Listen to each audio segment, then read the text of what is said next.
DJ K. Slade was a child trafficker. Human trafficking is a crime against the person because of the violation of the victim's right of movement through coercion and because of their commercial exploitation. Human trafficking is the trade in people, especially women and children, and does not necessarily involve movement of the person from one place to another. Okay. Y'all could call me a rat, but let's make something clear. If I was a rat, Bam and Ahmed would already be in jail, and they know that.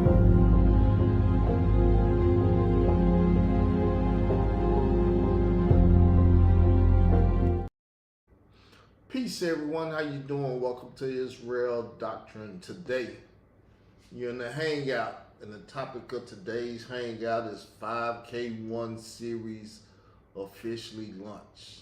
We launched it last week. We back. And a King's reveals truth about hip-hop performance. However, I don't know, people. I got to get this thing started. That's all I know. It's about the performance, not the introduction. So we're going to get this thing started. And I'm going to let the computer read the title. He'll do a better job than me. 5K1 series official launch: A King's View of a Nationally Known Federal Informant in Hip Hop Part 2 of 2. A national known federal informant. Now the federal informant been in hip hop. He's nationally known. I've been on TV shows and stuff, and nobody's talking about it. They'll talk about Whack 100 being with the feds, but they don't know which fed he was with. I do. You have now entered the world of the YouTube street knowledge. I welcome you all to the Israel Doctrine Entertainment LLC 5K1 series official launch titled A King's View of a Nationally Known Federal Informant in Hip Hop Part 2 of 2. Part 2 of 2. And it seems that I start doing this and more informants are coming out. I don't know, people. I don't know. If you missed part 1 of 2 in this 2-part series, we left on a cliffhanger about my short relationship with the nationally known federal informant who participated in 1980s in the federal prosecution of Miami-based religious cult leader Yahya Ben Yahya, Khalil Amani, formerly Khalil Ashanti, and the birth name that his father and mother gave him, Lloyd Rodney Clark. Yes, Lloyd Rodney Clark. Who would lead a name that your mother and father gave you? People thought I was that foolish. I'm still Carl Albert Davis to this very day. Part 1 established how Khalil Amani revealed to the world in his interview with Colorado private investigator Ed Opperman Report podcast that the deceased hip-hop DJ K. Slay informed Khalil Amani while Khalil was writing for DJ Slay's Straight Stumpton magazine that we, as in the Universal Zulu Nation and its members, which included the then teenage DJ K. Slay, used to go and get the young teen boys for Africa Bambaataa to have illegal sexual relations with. So, K. Slay was a part of the Universal Zulu Nation child trafficking, but people got Bambaataa to not show in court, so they call themselves having a win, but they're not pushing any legal matters and things of that nature. The intent, from my point of view, was never to lock Bam up. That's why I've been persecuted, and that's why all these things have been going down. In this action-packed episode, we will speak on the links between non-governmental organizations like the Universal Zulu Nation World Council and the inflows of not-for. We're going to keep going. It's just the document didn't pop out right. Profits, private foundations and charitable organizations like the Snitch Network, Child USA, and Hip Hop Stands with Survivor. In this episode we will rely on some current events to support some of my questions or statements that I make here. with organizations like the Pulitzer Prize having lawsuits against them by the current President Donald J. Trump. The weaponization of information using publishing companies and authors of books to create legal narratives that may not be true, and the government agencies that use these outlets in tandem with high-profile cases and to circumvent justice. All of these things will raise questions. We got to raise question, people. Question is the best way to kill a lie.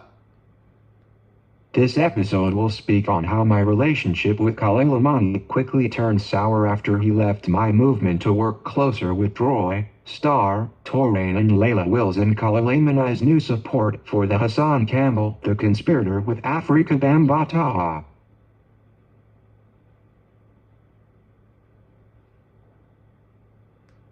I want to speak about the 5K1 recipients in hip-hop crossing up content with Hassan Poppy Campbell and Khalil Imani's affiliate like hip-hop manager Wack 100 and Takashi 69.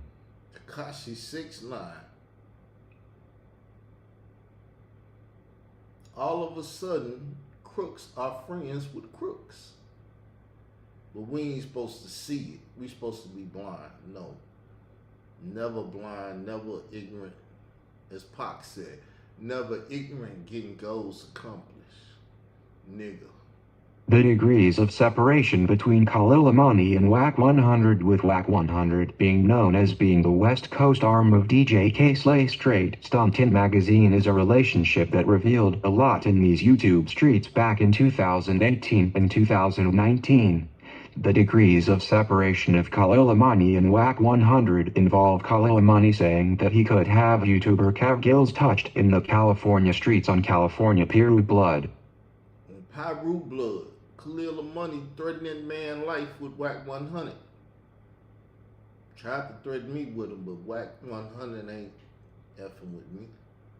We are talking about a nationally known federal informant in Khalil Imani quietly until 2018, when I informed the world that DJ K-Slay told him to write the article about Afrika Bambaataa, gay, and date raping.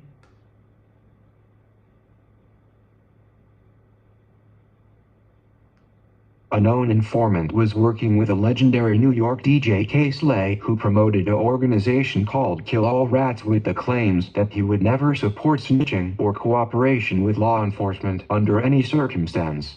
The Street Sweepers Entertainment founder hired an informant who took down Yahya Ben Yahya to write for his magazine, and Wack 100, being the West Coast arm, was used later by Khalil Imani to threaten YouTube content creators. So DJ K-Slay, Mr. Kill All Rats, Mr. New York City, was working with a federal informant. How many people locked up in New York, state, county, or whatever got locked up because of K-Slay informing or relationship with the informant? Does that not give anybody in hip-hop watching this episode, and who has even an inch of common sense or who is a critical thinker, to question, is the counterintelligence of this operation of the United States government on YouTube and the 5K1 recipients playing a much larger role in hip-hop? I would have probably never imagined these things without seeing it personally and being stalked online by a nationally known federal informant in the custody of the United States Marshal Service. I cannot confirm or deny if this is true, but I will say that I was told Layla Wills may have conducted an interview with DJ K-Slay prior to his death. There may be a day in the future where an interview surfaces of DJ K-Slay discussing his role with Khalil Imani in the article K-Slay told Khalil to write in 2013, Afrika Bambaataa, gay, and date raping?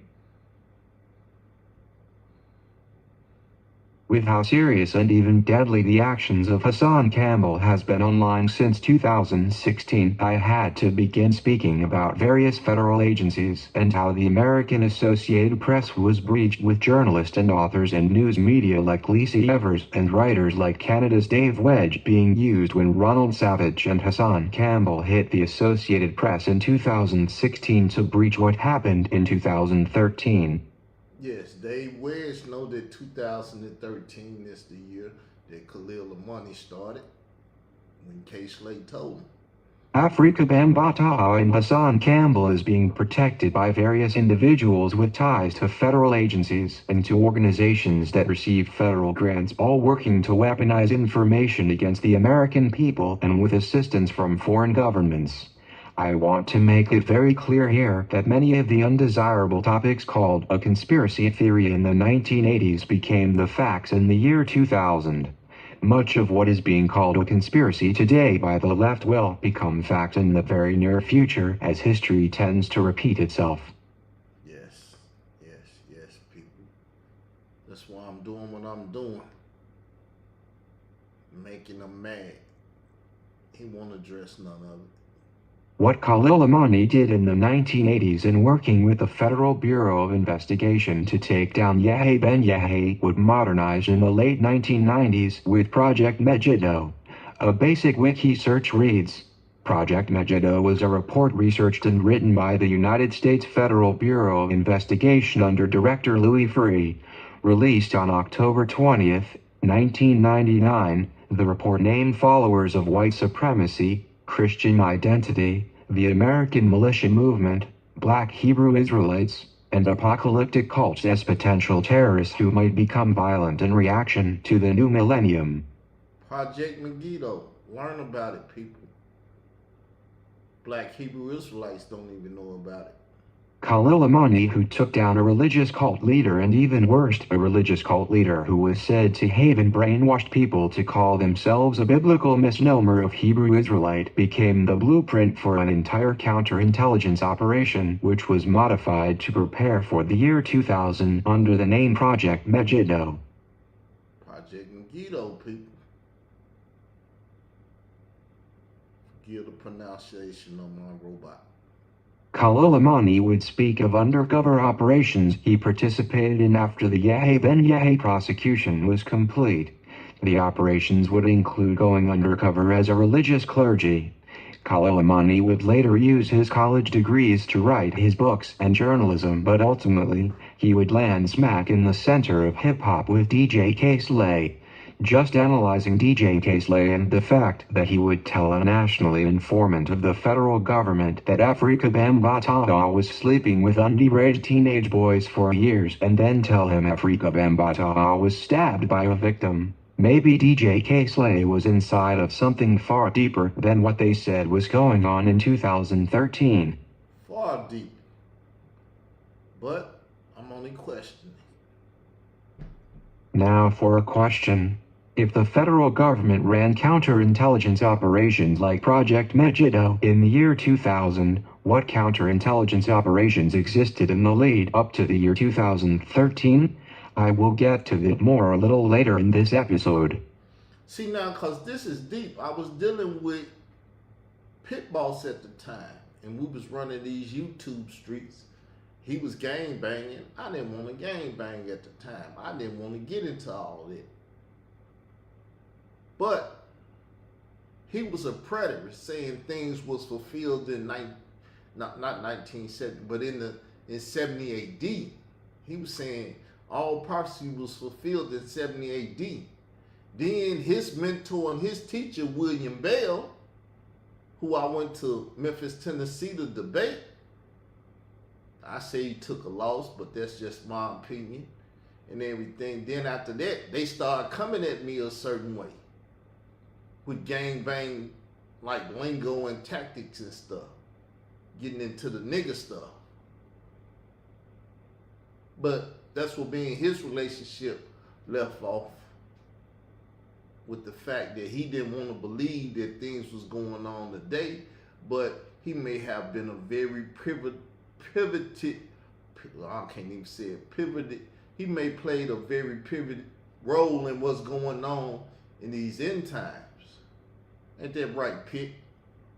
The cover-up of the proper role Hassan Campbell played as a willing participant to the actions of Afrika Bambaataa and the Universal Zulu Nation in 2013 by Troy, Star, Torain, Layla Wills, and with support from think tanks like Child USA, involves a tale of 40 years of international child sex trafficking, adult prostitution, bribery, extortion, and even potential murders by members of the Universal Zulu Nation and its security arm, the Zulu Warriors Security Company.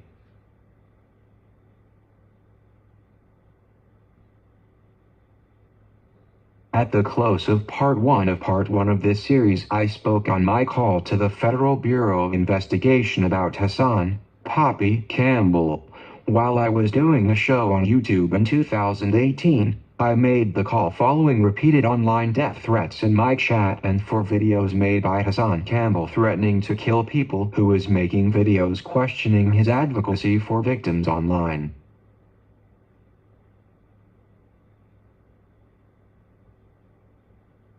Y'all hear the story. Since my videos on YouTube at the time of 2018 was asking about the whereabouts of the teen victim of statutory sexual assault that Hassan Campbell said he was given the photo to kill, my platform was a main target for Hassan Campbell's threats.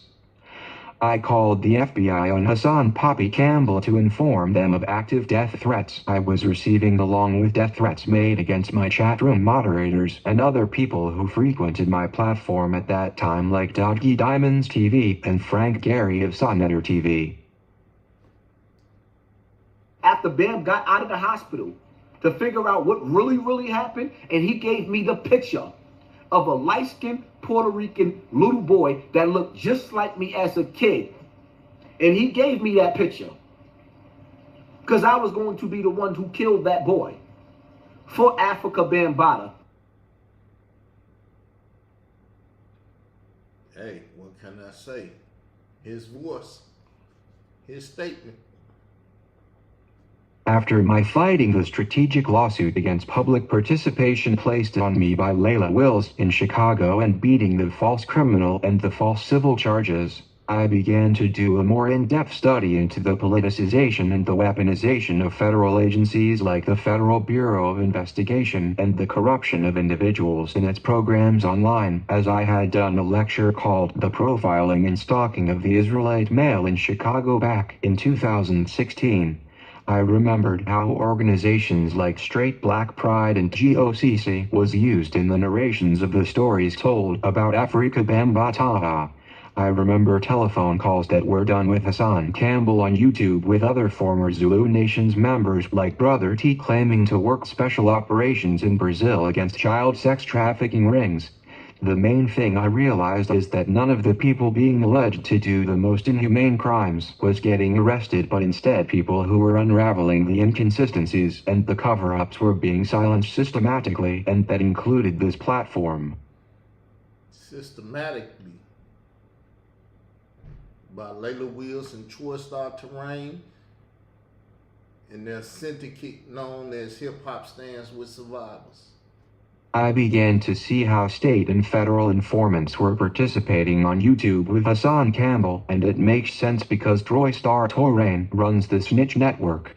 I realized how certain channels on YouTube are working together to form grifting operations or scams using propaganda against the content creators online. I saw now how the weaponization of federal programs and its recipients was being used to crush political dissent and circumvent the will of the people, and against platforms like Israel Doctrine, because my platform was promoting more of a conservative viewpoint.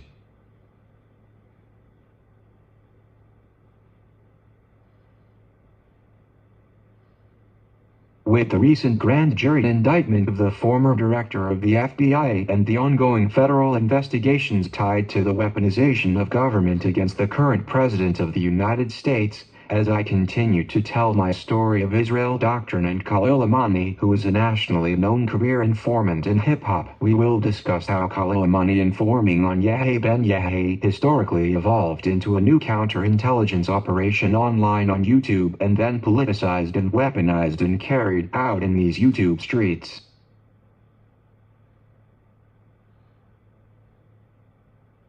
From 2018 to today, my movement to find the whereabouts of the boy who they said was molested in Stab Africa Bambataha in 2013 and my story of how I proved Hassan Campbell was a willing participant has grown all over the YouTube streets.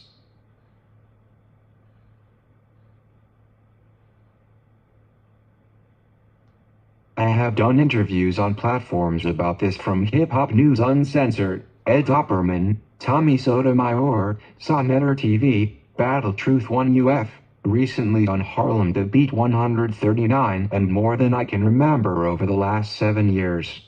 Khalil Amani makes claims that I have not gone mainstream with my story, but that in itself proves that Khalil Amani is attempting to counter everyone's intelligence, with the reason being, if he is so famous being nationally known as a federal informant and cyber-stalking my platforms for years making videos, then I must be famous. Must be famous. But he's nobody, so I don't go nowhere. I once had Canada-based journalist Dave Wedge call into my show on my wrongfully terminated Israel Doctrine Reloaded channel. Dave Wedge would speak to me on my show on YouTube about his Canada Noisy Vice magazine article with Ronald Savage, Khalil Amani, and Hassan Campbell about the boy who stabbed Afrika Bambataha. Dave Wedge himself said at that time that he had very similar questions to mine.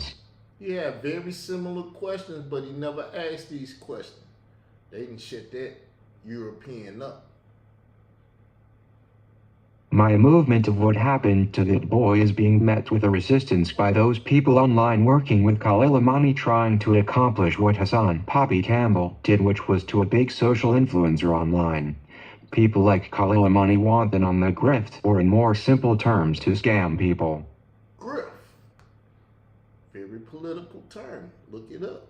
Learn about it. Grifting. Hassan Campbell was never a mere victim of Afrika Bambataha, and my movement was showing that Hassan Campbell was willing participant, even willing to conspire with the Zulu warriors to kill victims for Afrika Bambataha so that their stories would not get out to the public in the real streets or in these YouTube streets.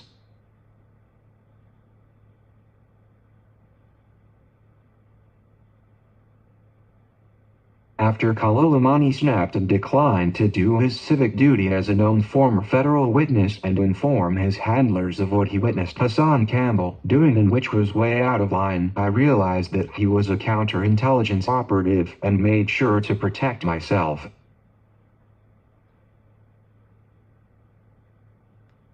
My call to the Federal Bureau of Investigation was also done at that time, following Star Troy Torrain making videos making the claims that he knew the actual identity of the underage teenage boy who stabbed Afrika Bambataha and his manager Ahmed Henderson back in 2013.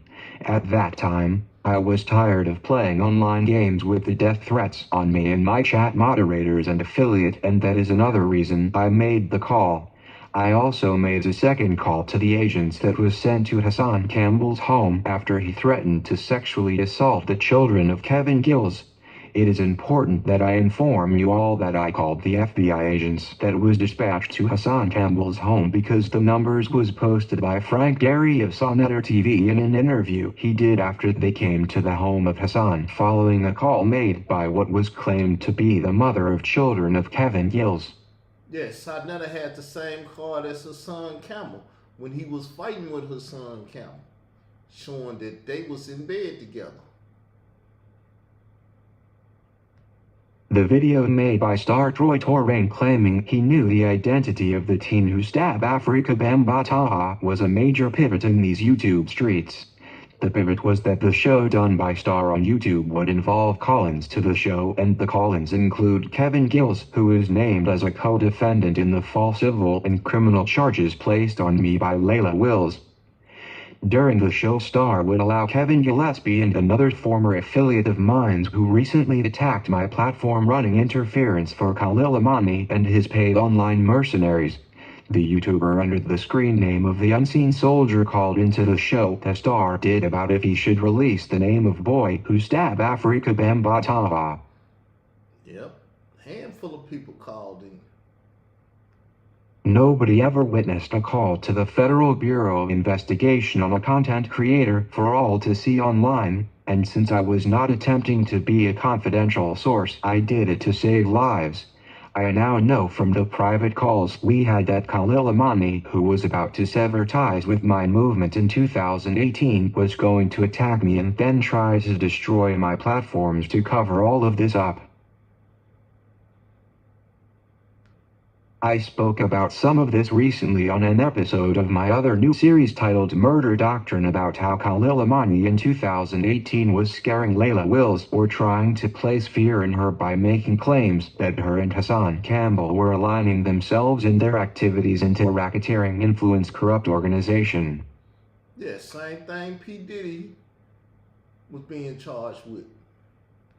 My call to the Federal Bureau of Investigation on Hassan Campbell, coupled together with videos being made by Khalil Amani against Layla Wills, and then my discussing the death of TC Islam, was all what I think made Layla Wills decide and lie to the courts and then go so far as to lie to the Chicago Police Department and have me arrested on false charges of aggravating a civil stalking no contact order. Which was a false order. I want everyone who hears this to get this clear. The false against me and Kevin Gillespie done by Layla Wills started with a false civil no-contact order issued by the court by default that I was served by the judge in the open court at the arraignment. The civil stalking no-contact order was not only improperly served by Layla Wills, but it was also false in its entirety, as the affidavit she swore to in order to get the order at no point spoke of me stalking her, but instead was an attempt to get discovery of my emails made to O God of Hip Hop News Uncensored and others involving her documentary on Afrika Bambataha and the death of TC Islam. That's what it's all about. Which is the RICO that Khalil Amani was saying Hassan Campbell was putting them in. Khalil Amani has lied repeatedly, claiming I stalked Layla Wills based on an arrest report that was made when Layla Wills lied to Chicago police, alleging I was online with guns and threatening to harm her. The claims made to the police by Layla Wills was all false, and this was proven when the Cook County District Attorney dropped the false criminal charges on me. He dropped them, she dropped hers. Criminal, civil. Not only did my arrest include an error of not reading my Miranda rights by the arresting officers and proven by an actual witness at the court, but had the criminal charges proceeded, it would show in discovery that I never had guns online, and I never with guns online threatened Layla Wills.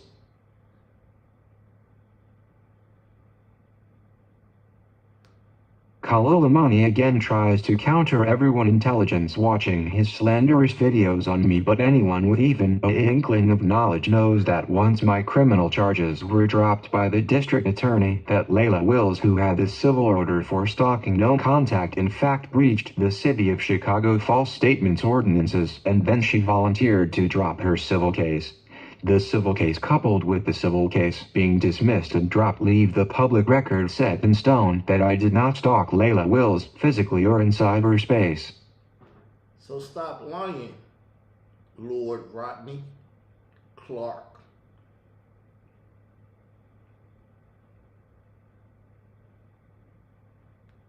Khalil Amani has been repeating the lie that I stalked Layla Wills now for going on about 5 years. The criminal case of me allegedly aggravating a stalking no-contact order was dropped by the district attorney of Cook County. The civil stalking no-contact case was also dropped against me. For Khalil Amani to ever claim I stalked Layla Wills with the final depositions on both cases proves he has slandered me since he began to randomly attack me for Layla Wills in 2020. Randomly just attacked me and been slandering me and lying ever since. God, please do something about it. In Jesus' name.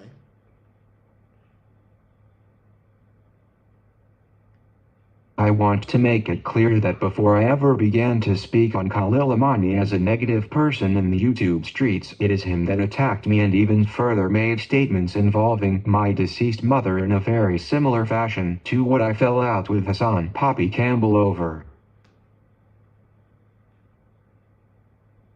he did this intelligence. He said, oh, if I speak about his mother, he gonna do this. That's why everybody mama has been BITCHs and everything else. I just said, I don't give a what no more. Khalil Amani in 2019 around 2020 would split from my movement and begin attacking me in videos in 2020. He would even go so far as to claim that he knew people in Chicago who knew my deceased mother and who he was going to use to slander. Me nor my mother have had friends, cause my attitude, I get it from my mama. Khalil Amani would speak over the home left to me in my parents' will and all other foul and disrespectful slander and lies about me and my platform. They love to attack this platform when I ain't even thinking that your shows is weak. I now in the year 2025 have a nationally known federal informant who I sought out to interview about his article he published in 2013 on the godfather of hip-hop being a child sex trafficker and getting stabbed, and who would go from writing articles that me and my movement saved the narrative and how I am a gatekeeper for investigative journalism and all things Afrika Bambaataa, now attacking me and my deceased mother and slandering me all over the internet.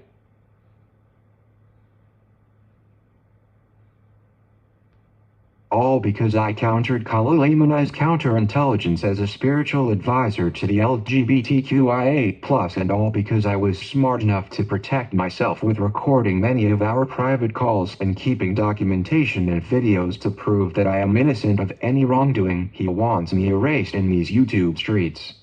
In life. Yes, these streets, which is life.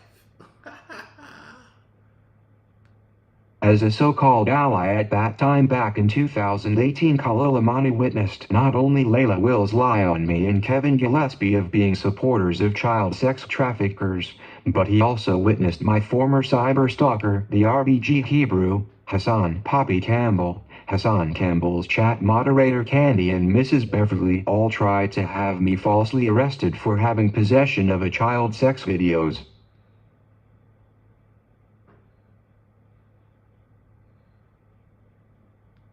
Khalil Amani would expose back around 2020 that RBG Hebrew Hassan Campbell and his supporters formulated a plot to have me arrested in Arkansas, and based on a video that was said to have been leaked out of a Federal Bureau of Investigation closed case and shared in Facebook inboxes.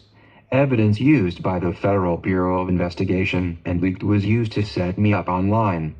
The person who initiated sending me the video to my inbox was someone I met once at a young Pharaoh lecture in Chicago back when he too was questionable for working as an informant for the government. Wrong place at the wrong time is what they call this stuff. Yes. People, this 5K1 series part 2 of 2 gets really deep because it involves a group of individuals working together in concert with Hassan Campbell and with assistance from a nationally known federal informant to criminalize anyone who has information that could convict Hassan Poppy Campbell of cybercrime and domestic terrorism or Afrika Bambaataa for sex crimes involving minors and adults.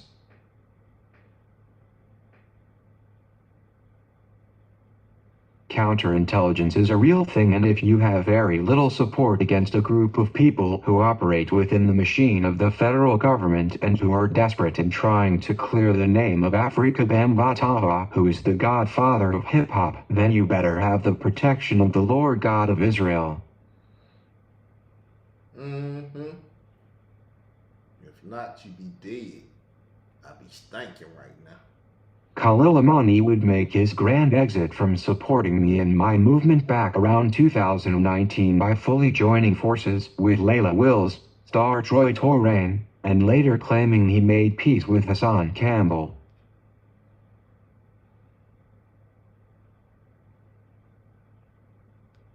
I believe back in 2019 Khalil Amani first knew that I had to be hit with a strategic lawsuit against public participation by Layla Wills. In the middle of that, Khalil Amani would speak to me and tell me he was going to go over with them in a private call. Khalil Amani knew he was making videos claiming Layla Wills and Hassan Campbell was in a racketeering operation, but he tried to play like Bennett and act like he was not in it when Layla Wills slapped me with the false civil charges. My name is Bennett, I ain't in it. After being hauled into a Cook County court in Chicago, Illinois on false allegation of civil stalking and then later to become subjected to a false criminal charges of aggravating a stalking no contact order, this is when Khalil Amani would call me in the private and try to get me to believe that he was going to split from my movement to find the missing teen who stabbed Afrika Bambaataa, and Khalil Amani would join forces more directly with Layla Wills and star Troy Torrain.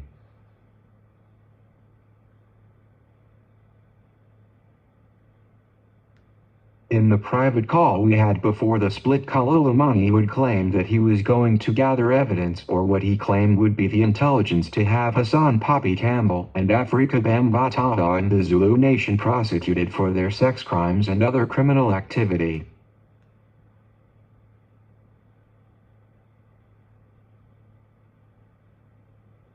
Over the years I have played some of the private audio I gathered as evidence on Khalil Amani following his many attacks on me and my affiliate.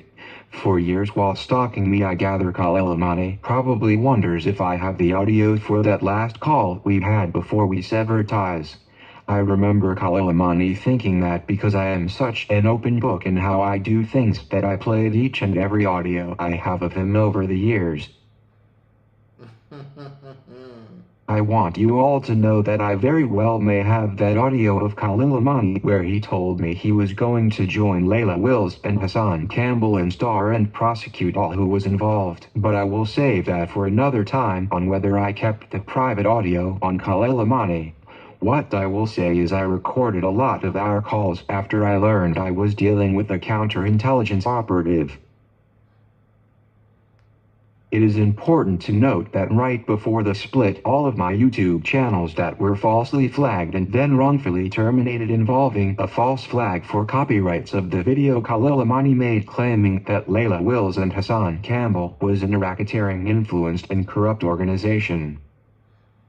A little bit more, people, a little bit more. It's a long thing. You got to think this is 8 years of stalking that I'm talking about. Even though I got all my channels back from YouTube after it was wrongfully terminated for false flags at that time of the arbitration, Layla Wills had struck the channel with 5 or 6 false copyright strikes to make sure my channel was terminated.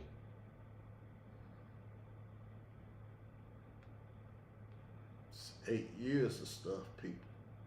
And I had a stroke, so it got to be in my memoirs. The Layla Wills racketeering video Khalil Amani made that I reposted was one of videos false flagged for copyright strikes, and this is why I was wise to keep a thorough and accurate record of everything that was taking place at that time. By the year 2020, Khalil Amani had officially decided to go over fully to the side of star Troy Torrain, Layla Wills and Hassan Campbell. No more were the days where Khalil Amani would write articles praising me and my platform for correcting star Troy Torrain on who broke the Afrika Bambaataa story. No more were the days where me and my movement would have to fight of swarms of online attackers for affiliating myself and my platform with a nationally known federal informant in hip-hop. I would now see my instincts to pay attention to Khalil Amani and to protect myself was well within merit, as he would suddenly flip from my acquaintance to my arch-nemesis online, and that he would begin stalking me after he first began to attack me and my platform and all of my affiliates suddenly out of nowhere. As I continued to defend myself against the strategic lawsuit for public participation placed on me by Layla Wills, and as a result of having to travel from Arkansas to the state of Illinois, I decided to stay at one of my sister's homes in the city of Chicago to avoid the back and forth travel. At the time, the 2020 global pandemic was just starting to be spoken of on the news, and I became extremely ill with flu-like symptoms while staying at my sister's house. And this is when Khalil Amani decided to start making videos online attacking me randomly out of nowhere. Yeah, I believe I had COVID. Though I was making YouTube videos at the time, I was too ill to get into a war of words with Khalil Amani and decided to simply address him by asking him to leave me alone and go about his business. As I said at that time, he had just left my movement after we spoke private, and at no point had we agreed to go back and forth at each other. I made it a point now that I could see Khalil Amani was taking an adversary approach to our separation to inform him that I had audio of our private calls and it'd be best that he just leave me alone. Just leave me alone, man. I got our calls. Little did I know that these random attacks from Khalil Amani and him realizing that I had actual audio and some video recordings of our private phone conversations, that he would turn that into 6 going on 7 years of him stalking me, my platform, my affiliate, and even my guest that I would have on my platform. Everybody named Mama. He attacking them all.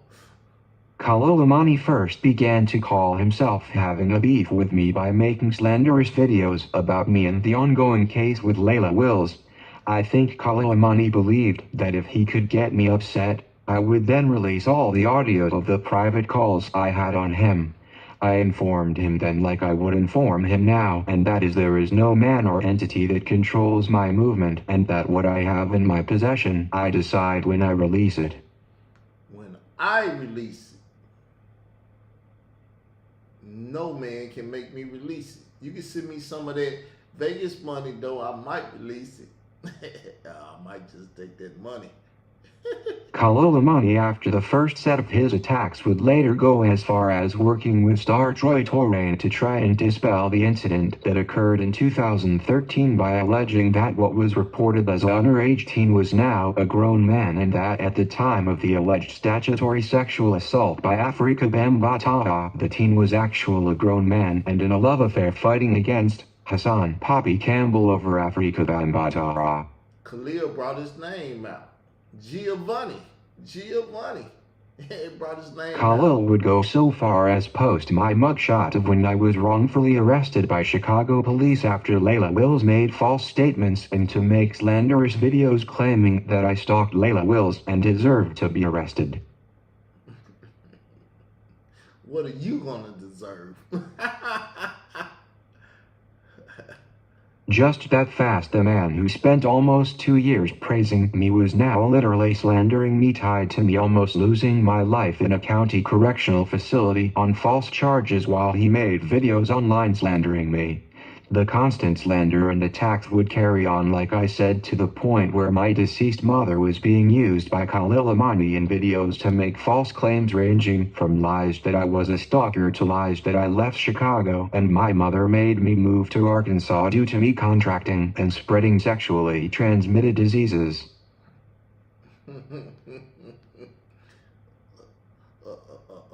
A renewed version, but I got a sexual transmitted disease.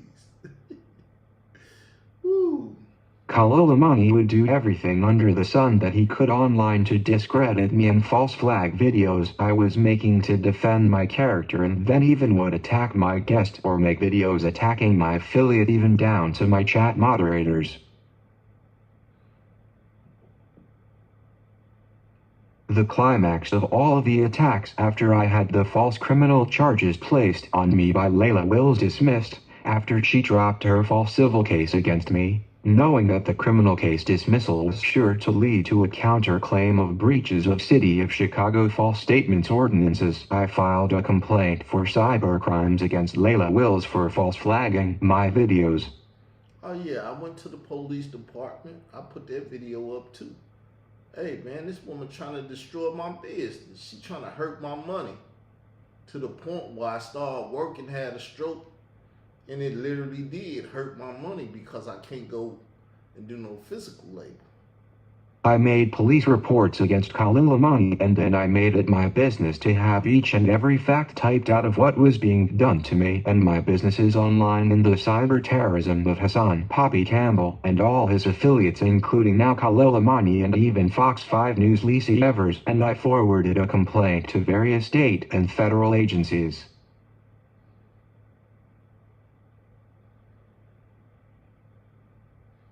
This is where this episode is going to switch to a more political discussion, as I had now informed various agencies of the state and federal government on the racketeering of Hassan Poppy Campbell and all of the events of the misuse of the courts in New York State and the state of Illinois, and I now realized my home state, the state of Arkansas, is an anti-SLAPP state, and with the breaches of the Chicago police by Layla Wills and all of what Khalil Amani was doing with the cover-ups with DJ K-Slay and the breaches of the Associated Press with the alleged stabbing of Afrika Bambaataa and his manager Ahmet Henderson, and about non-governmental organizations like the Universal Zulu Nation and other charitable organizations used to create the rackets online with YouTube, its parent Google, and its parent Alphabet Incorporated, the Snitch Network, and Child USA.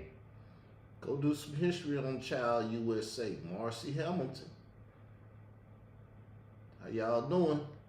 Everything I put into my criminal complaint sent to all the state and federal agencies about what would happen if they failed to act and to prosecute Hassan Poppy Campbell and his affiliates is now prophecy as it relates to what was in the paperwork I sent all over the country, as it involved my claims against Google AdSense and Google Plus for what was done to my channels when wrongfully terminated, and what happened after my Israel Doctrine Reloaded channel was wrongfully terminated by YouTube.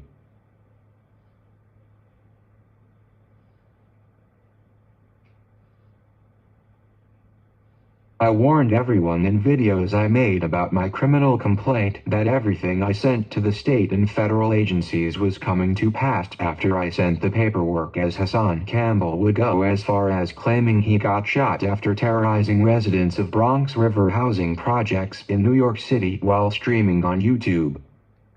Who jumped to his defense? His good buddy Khalil Amani. Hassan Campbell, now a social media influencer with hundreds of thousands of subscribers, was going out for YouTube clicks and likes and terrorizing residents of the New York City housing tenement building he claims Afrika Bambaataa molested countless teens in, and from his not-so-humble beginnings in 2016 claiming to be a mere victim of childhood molestation by Afrika Bambaataa, and who is exposed as being a willing participant and one who would go so far as claim he had Stockholm Syndrome to rationalize taking a photo of a teenage victim of molestation from his actual victimizer and kill him for Afrika Bambaataa. What? What? The politicization and weaponization of the social media platforms against people like myself who have conservative or Bible-based viewpoints, and what I wrote to the agencies about the rackets of Hassan Campbell and the online grifting he has done with cover-ups of his affiliates who are journalists like Layla Wills, and with charitable organizations like Hip Hop Stands with Survivors, the Snitch Network ran by Star Troy Torrain, Child USA, and with federal informants like Khalil Amani. All is coming to pass as I explained in the last episode about the on September 25, 2025, a federal grand jury indictment of the former director of the Federal Bureau of Investigation James B. Comey.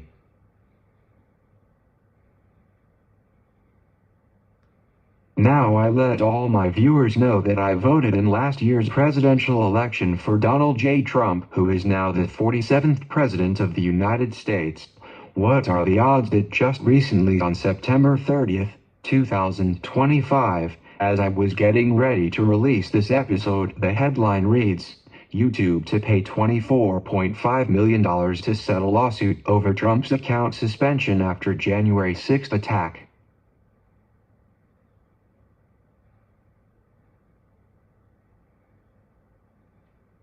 I intend to get full restitution for my wrongfully terminated Israel Doctrine Reloaded channel, and I will be seeking back all of the lost wages as I informed Google of the injuries.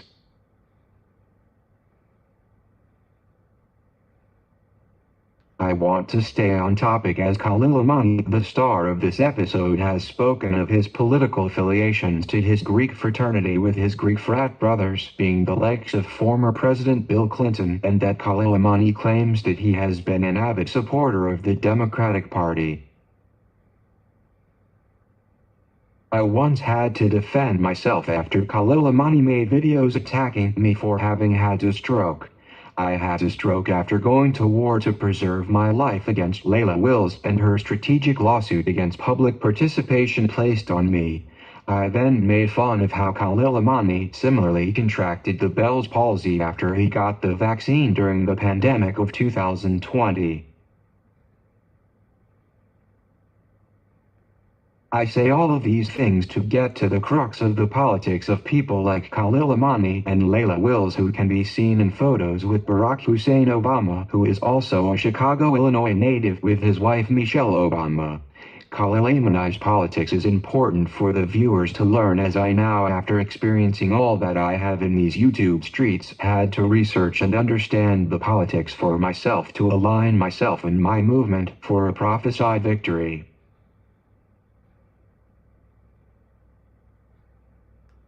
Khalil Amani, who took down a cult leader in Yahya Ben Yahya and who went into a life as a career informant as a recipient of the Federal Witness Protection Program, working for the FBI as an undercover, and who used his government assistance to become a writer for magazines and a medical practitioner for Kaiser Labs, and who has a Greek frat affiliation to the former president, is trapped in a culture on the wrong side of history.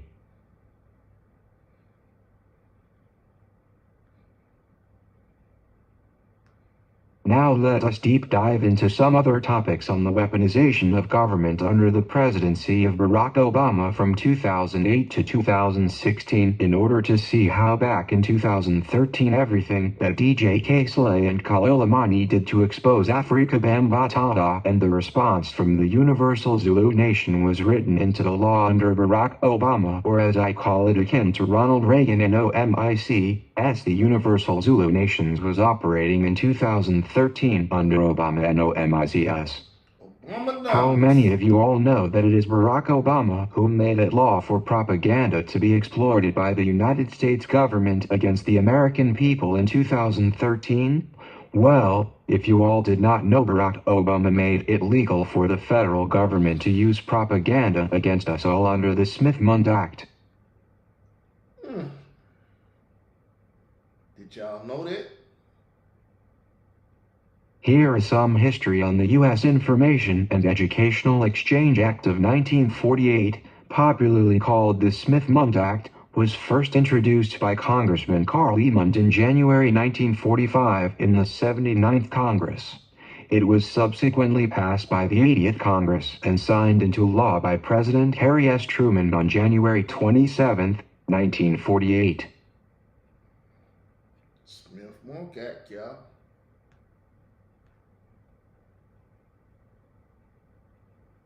Big players here, people.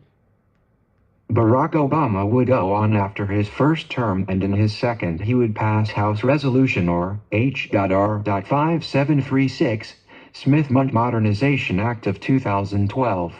The law, which was rewritten in 2012 and approved by Congress, went into law on January 2, 2013, and it is on April 1, 2013 when DJ K-Slay was calling Khalil Amani to publish the article, Afrika Bambaataa, Gay and Date Raping, about an alleged sexual assault of a teenage boy in a New Rochelle apartment in New York City, where the teen was said to have stabbed Afrika Bambaataa and his manager Ahmed Henderson.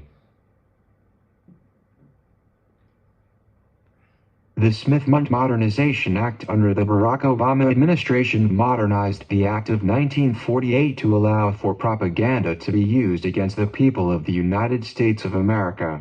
A 2013 article in the publication The Cable reads, U.S. repeals propaganda ban, spreads government-made news to Americans. The article from 2013 further reads, for decades, a so-called anti-propaganda law prevented the U.S. government's mammoth broadcasting arm from delivering programming to American audiences. But on July 2nd, that came silently to an end with the implementation of a new reform passed in January. In January, April, the Zulu Nation was using. The article just presented shows that in January of 2013, the law was active, and by April, it would be used even if unknowingly by Universal Zulu Nation to complement the article that Khalil Imani wrote at the behest of DJ K-Slay about Afrika Bambaataa being gay and date raping a teenage boy and getting stabbed, and how his manager, who was also in the apartment, was also stabbed when he came in the room to break up the commotion.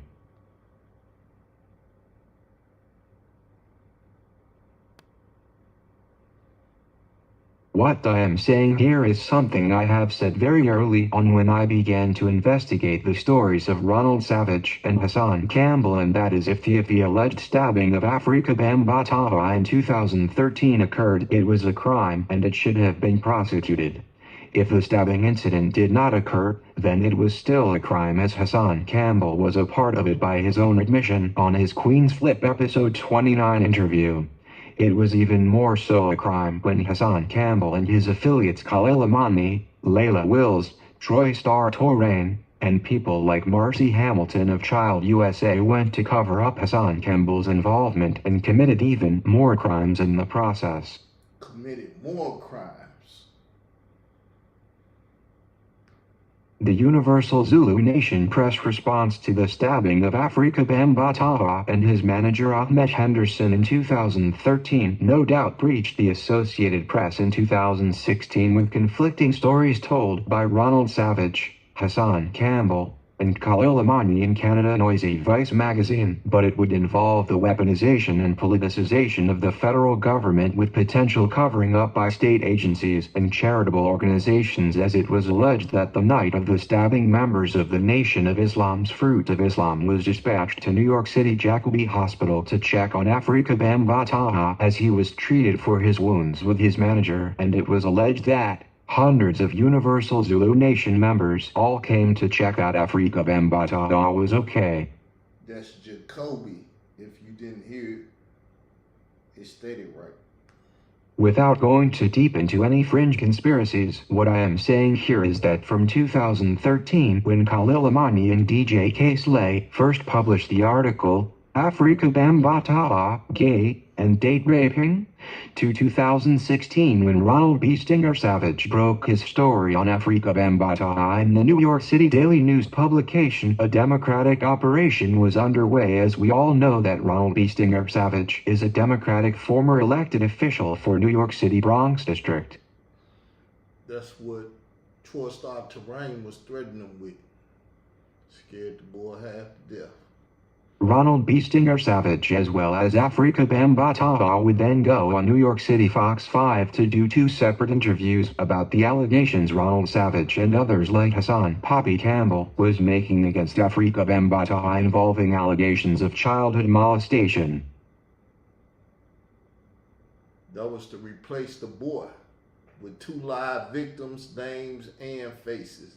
The boy, you don't know his name, you don't know his face, nothing about him. That's how you get 2016 over 2013. Hassan Campbell, Ronald Savage and Khalil Imani would later go interview with Canada Noisy Vice magazine journalist Dave Wedge and split or breach the press on the story of the stabbing of Afrika Bambaataa getting stabbed, which the Universal Zulu Nation press release in 2013 conflicted, as it was claimed Afrika Bambaataa was in the hospital for chest pains on the night of April 1st, 2013, but it was never addressed how manager Ahmed Henderson was also said to have been treated for wounds tied to the same incident. You effed up, Zulus. I find it interesting that the breaches of the Associated Press with the Afrika Bambaataa stabbing incident involve using a foreign publication like Canada's Noisy Vice magazine. I recall doing shows on my wrongfully terminated Israel Doctrine Reloaded channel about the Five Eyes law enforcement group. Five Eyes. I will give you all a quick breakdown on what the Five Eyes law enforcement group is.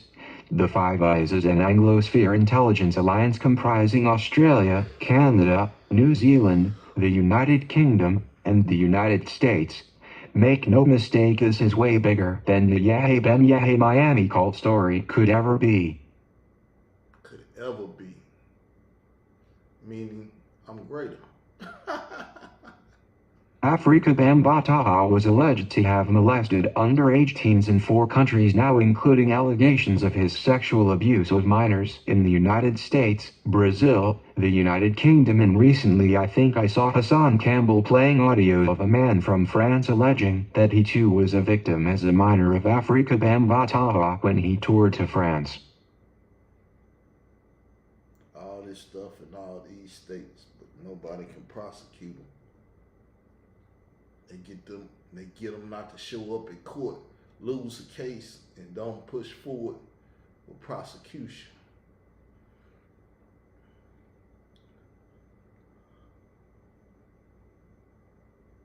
Whether or not the allegations against Afrika Bambataha are all true, or if it is all a plot or a hoax to weaponize information and propaganda, these events are taking place with individuals from various countries for political purposes, and these events have caused real injuries to countless people, including myself.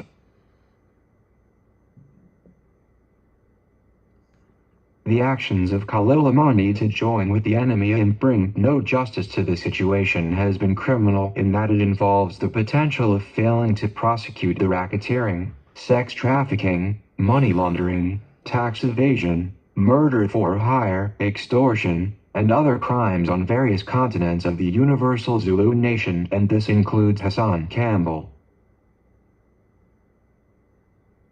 It was revealed by former Universal Zulu Nation member Cuba Crisis that after the alleged April 1, 2013 stabbing of Afrika Bambataha, he spoke to his Ahmed Henderson at a Zulu meeting held within days of the incident, and that he was able to see Ahmed Henderson visible recovering from the alleged knife wounds was reported he received, breaking up the commotion caused by Bambataha being stabbed.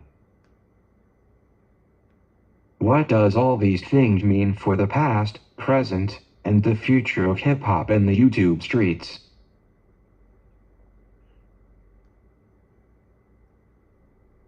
With all the known federal informants exposed in hip-hop like Tekashi 6ix9ine and the interactions with other key figures in the culture and allegations of confidential informants hurled at artists like Jim Jones in Whack 100, what does the 5K1 series inform the viewers of?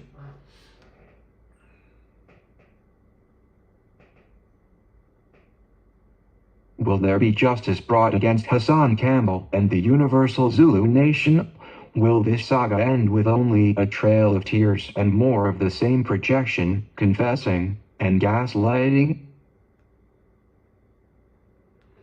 I will wind this series down with a few current events that is sure to align with what is coming in the near future for people who participate for monetary gain with certain gangs and with Masonic and Greek fraternities and sorority affiliations with federal government inside of the Democratic Party persuasion, and who make war against conservatives' voices online. The May 29, 2025 Hill publication news headline reads, Trump hails ruling allowing case against Pulitzer Board to proceed. President Trump on Wednesday celebrated a ruling from a judge allowing his lawsuit against the Pulitzer Board to proceed. In a decision Wednesday, a Florida judge ruled Trump's defamation lawsuit against the body, which awards the annual Pulitzer Prize recognizing the year's best journalism, can proceed. Trump filed the defamation lawsuit against the Pulitzer Board, the group that decides who wins Pulitzer Prizes, after it bestowed a joint award in 2018 to the New York Times and the Washington Post for their reporting on alleged Russian interference in Trump's first election.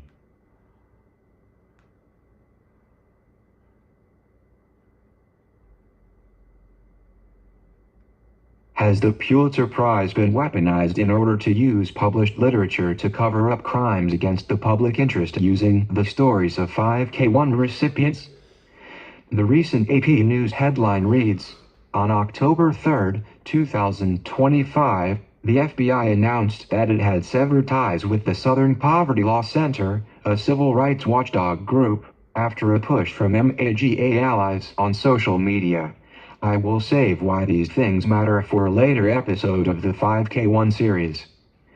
The Axios News headline reads October 4th, 2025, FBI Director Kash Patel ended the Bureau's long-standing partnership with the Anti-Defamation League, ADL, the prominent civil rights group that has worked with law enforcement to combat anti-Semitism and extremism.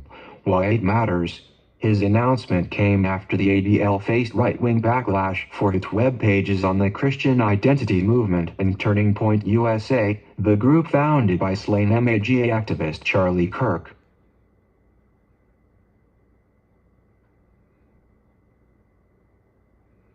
Now if you all are entertained, are you not entertained? Well, if you are, then you do not want to miss the next 5K1 series, which will feature none other than hip-hop's known 5K1 recipient, the federal witness and informant who took down the Treeway Blood Gang, and who say with Hassan Poppy Campbell and Whack 100, none other than hip-hop artist Takashi 69. Hit the like button, share this video with friends and family on social media platforms, subscribe to the channel, hit the notification to be alerted when we are dropping the next episode, become a member, be the first to hear the greatest perspectives from the king of these YouTube streets. And please leave comments, y'all. Comments help the video. Everybody afraid to comment on my stuff. It's all good though. If you don't want to comment, Later Wheels might have you in a lawsuit if she see you comment. So, I understand.